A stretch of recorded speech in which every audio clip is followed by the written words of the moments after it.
Okay, so you've probably seen the headlines everywhere. India's economy is absolutely on fire. But when you see a huge number like 8.2% growth, what does that really actually mean for your wallet, for your job, for your savings? Well, that's exactly what we're going to break down right now. So this is it. This is the number that has everyone talking. For the last quarter, India's gross domestic product, or GDP, grew by a massive 8.2%. And to give you some perspective on that, that is the highest growth rate the country has seen in a year and a half. It's a big deal. Look, it's a really impressive number, for sure. But it can also feel a little abstract, right? So today, we're going to connect the dots. We're going to show you exactly how this big national boom could have a very real impact on your personal finances. All right, so let's just start by soaking in the scale of this thing.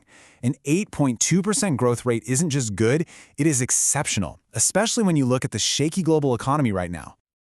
This performance pretty much cements India's position right at the top of the list.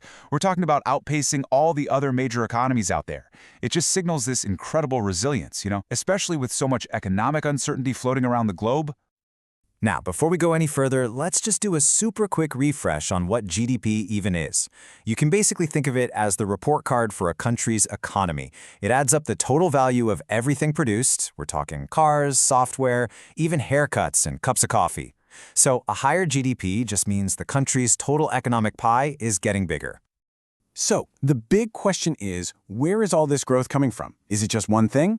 Nope, it's actually a really broad-based expansion. So let's peek under the hood and see which engines are really driving this thing forward. And when you look at the breakdown, you can really see where the power is. I mean, the services sector, especially finance, it just surged by over 10%. Manufacturing had a fantastic quarter at 9.1%, and construction was super strong at 7.2%. So this isn't just one engine firing, it's like multiple engines are just roaring at the same time. And it's not just about what we're making. It's also about what we're buying. People are spending more. Consumer spending grew at a really healthy 7.9%, and that is a huge sign of confidence. It's what really fuels that positive economic cycle. And hey, it's not just us saying it. A big global rating agency, Moody's, is pointing out that India's strength is really coming from within. These strong domestic drivers are exactly what's making the economy so tough, so resilient, even when the rest of the world is looking a little wobbly. Okay, so we've established that the economy is booming. Now, we get to the main event. How does this huge national success story actually translate into your life? What does it mean for you? And this, right here, is probably the most important takeaway of all. These big, flashy numbers, they're not just for economists to talk about. They create real ripples that eventually absolutely reach your bank account, your investments, and your career. So let's trace that impact, okay? We're going to look at 4 key parts of your financial life. We'll start with the job market. Then we'll dive into your investments, stocks and mutual funds. And finally, we'll check out what all this means for interest rates on your savings and loans. All right, first up, jobs. This is pretty straightforward. When the economy is growing this fast, it means companies are making more money, they feel good about the future, so what do? They expand, and that means they need to hire more people. For you, this can mean better job prospects and, even a better shot at a salary hike. Next, let's talk investments. A strong economy is generally fantastic news for the stock market. And why is that? Well, it's because all that economic growth usually leads to higher profits for companies. And when companies earn more, their stock prices tend to go up. So by extension, your equity mutual funds, which are basically just baskets of these stocks, are also very likely to do well. Okay, now for interest rates. This one is, it's a bit of a double-edged sword.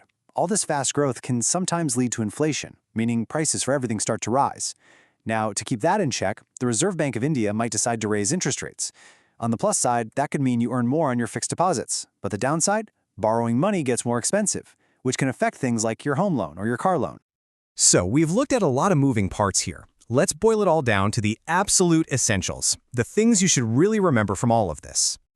So let's recap, real quick. India's 8.2% growth puts it at the top of the global stage, and it's being powered by strong sectors right here at home. Most importantly, this is not just a headline. It translates into real potential for your job, your income, and your investments. And finally, the one thing to keep an eye on is the interest rate outlook, because that could go both ways for your savings and your loans. So here's the bottom line. The old saying is, a rising tide lifts all boats. And these economic numbers are incredibly positive. But the final question we're left with is this. While the country's economic pie is definitely getting bigger, how evenly will that new slice be felt in every single wallet? That's something to think about.